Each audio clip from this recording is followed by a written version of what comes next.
Hey guys, in this tutorial, I will show you how to configure static files in Django. This video is part of the Django Project Setup series.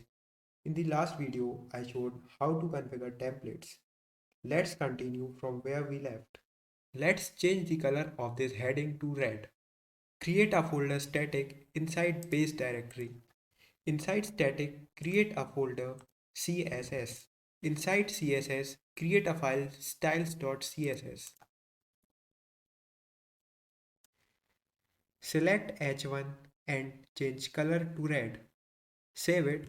Now let's go to index.html. Add load static template tag at the top of it. Inside head tag, add link to style.css.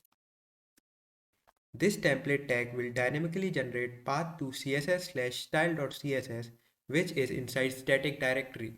Now save it, open browser again, refresh the page. The heading color is the same as before. It is because we have not configured the path to the static folder in settings.py. Now go to settings.py, create a list with the name static files underscore dirs and add path to the static folder in it. So path to static folder base underscore dir slash static, where the variable base underscore directory stores path to the base directory. Save it, go back to the browser, refresh. The color of the heading is now red. Thank you guys for watching this video. Don't forget to drop like, share and comment on this video.